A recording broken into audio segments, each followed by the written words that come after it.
We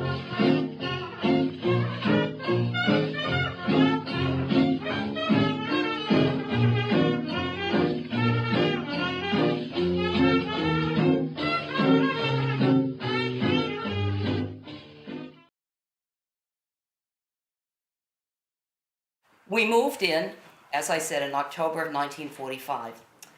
And most people who know me won't believe that on Saturdays, I baked cakes for school lunches.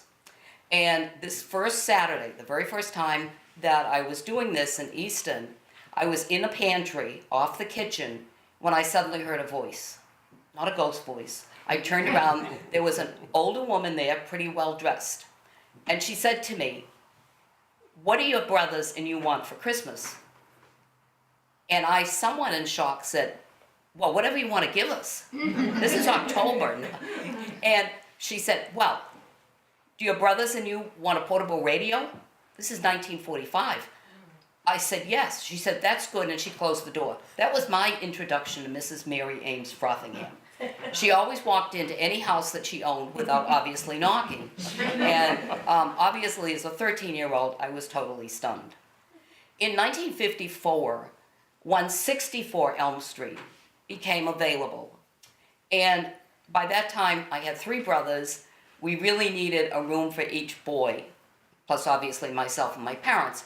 And so my dad asked Mrs. Frothingham if we could move from 154, which had 4 bedrooms, to 164, which had 5 bedrooms, and we did. And soon after that, on May 5th, 1955, Mary Ames Frothingham died.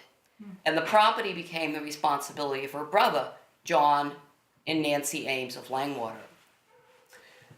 Soon after that time, probably 56 or 57, Elise Ames Parker of Sheep Pasture and Unity Clothes became aware of an exiled Czech royalty family. They had no place to live. And Mrs. Parker asked the Ameses, could she rent the house for this family of Czech nobility? And of course the answer was yes.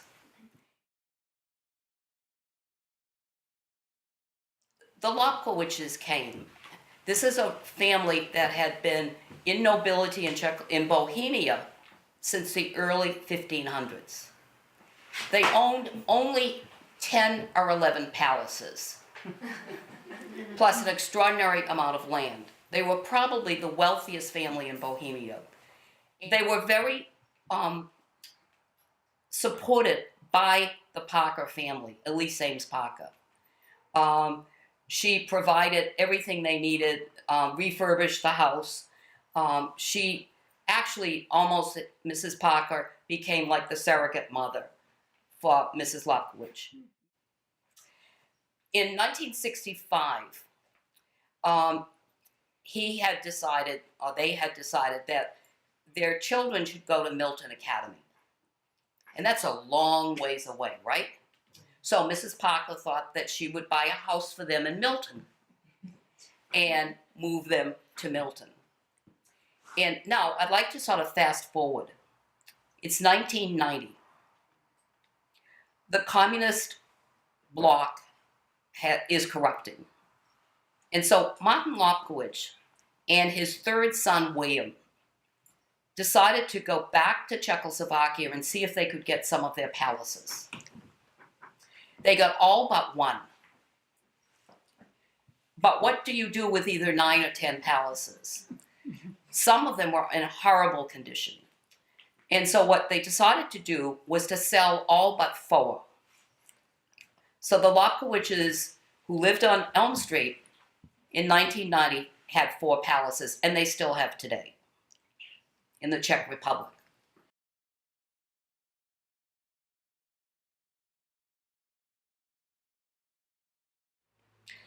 Bob Abbott, who had a pharmacy at 1 Center Street in 1959, where Oxford Cleaners is today, well, for his 50th anniversary, his wedding anniversary, his children gave the parents a trip of European capitals. And so in 2005, Bob and his wife had their final day in Prague. And what was the grand finale for this? To go and have a feast in a medieval castle. And when he walked in, he was greeted by the owner, Prince William Lobkowicz. And Bob said, I almost said to him, did you live in Elm Street, Easton? But Bob felt it was not appropriate to ask princes where they used to live. But he said, I would have said, did I fill prescriptions for your family? And so when he came back, he called, and I said, yes, you were talking to Elm Street. Interestingly, after the Lobkowitzes moved, again, obviously the house is up for rent. And Mackenzie and Janine Smith rented it. In April of 1974, they bought the house and are still living there. And the next time you go by, notice obviously it's been enlarged. They have tastefully done an excellent job of making it a beautiful home. Mm-hmm. One of the amazing things is that when